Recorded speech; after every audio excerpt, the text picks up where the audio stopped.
starting to assess what sort of happened in the last 5-10 minutes then?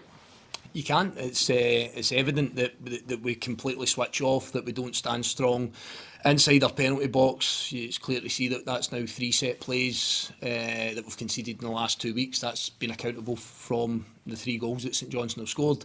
We know they've got good delivery, not the biggest side in the world, but we know they've got good delivery. But you felt that little bit building towards it, where they were getting a couple of first contacts.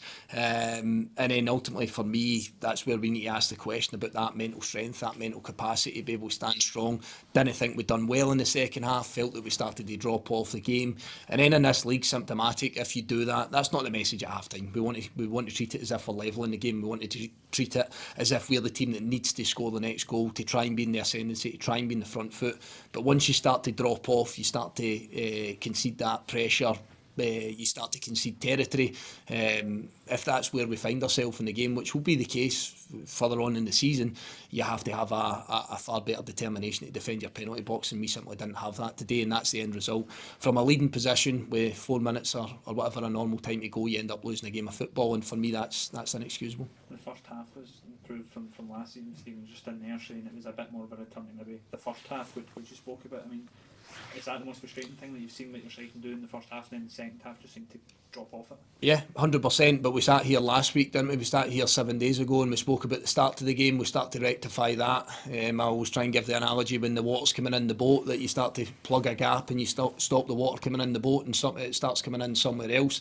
That's your job. That's our job at the football club, to ensure that someone else doesn't start to become a weakness within the game. But ultimately today, it has been 3 games prior to today. We've not started well. We found ourselves behind, found ourselves chasing games of football. Today we were ahead, different mentality, different way of thinking and looking at the game of football, and it comes down to that last chunk of minutes. You know, when you get into that 80 plus minutes, how strong are you mentally then? How much can you exert in terms of energy? Because I felt that we started to look that wee bit short of energy as well. I felt that we started to collapse and come back the way, and that's not what we want to be. If we come together, if we move as a team together, you're always going to be able to get in the opposition's face. It's in areas of the pitch, but it just felt as if we just went that bit passive and that little bit soft for my liking. And as I say, I felt that that's one of the main elements that lets St Johnstone into that position to attack your final third.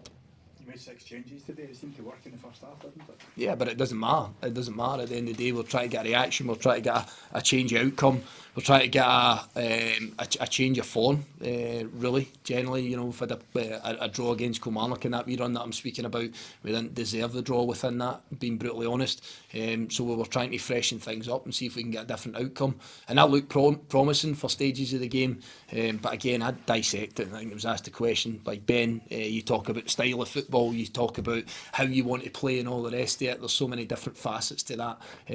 But I felt that there was times in the first half where we could have sustained our attacks far better than what we did as well. Even being 1-0 up, we're trying to rush the next action. We're trying to rush the cross, the pass, the shot. And I just think that there was opportunity for us to build on that far more than what we did. So I can take that into account as much as you do the last chunk of the game as well. Could you have been further ahead? Could you have found yourself with more opportunities? And that's a frustration. As much as we played better in the first half, I think we could have been more clinical with it as well. You brought in 3 players though, and they all got on the pitch today. Was that something that was any kind of positive? Yeah, again, I'm forced into that. We have to make these changes because that's players need to come off the pitch with fatigue or injury or whatever. I think Andy Halliday's got a bit of illness there as well. Fair play. He put himself out there, didn't know he was feeling under the weather, so again, he does what he does. He goes and plays. But I've just said that there as well in another interview, that we need to find guys that can get through 90 minutes with high intensity, playing to the best level they can, because it then has to come down to the manager to make those alterations and those changes. I feel like every week we're dealing with another set of injuries, and every week when it comes to the 90 minutes we're having to make changes as a result of that as well, and that's never a good place, because it then just becomes reactive. You're just reacting to a situation rather than trying to be proactive. And I even find myself in the last 20 minutes trying to save a little bit, because you feel that 1 or 2 might still have to come off the pitch. I say that's a sad indictment. That's where it is, and that needs to improve. That needs to change, so that we can sustain a level for 90 minutes and we don't have to make wholesale changes in game. And I mean, what is that down? Is that down to sort of the injury situation, or is that just an internal thing that just needs to improve? No, listen, mate, what we're doing is we're seriously trying to protect the players as much as we can, because I really can't afford to lose any more players. We've got 10 senior players injured at this minute in time. No using it as an excuse whether MD wants to try and cast that side it up, but then you have to be careful what you do during the week, because if I'm going to lose another 4, 5, 6 players within that, you can see what type of situation it leaves you and the lack of options you've got there. So we're trying to protect that. We're trying to do enough work to get us to a game of football on a Saturday. It's a difficult balancing act, I can tell you. Celtic next, how do you raise the players for that?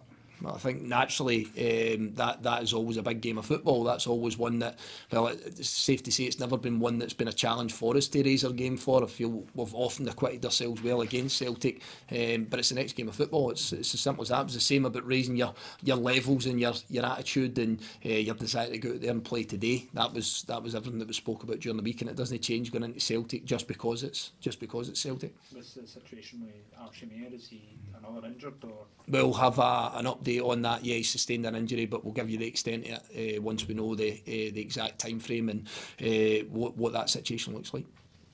Okay, thank you. Cheers.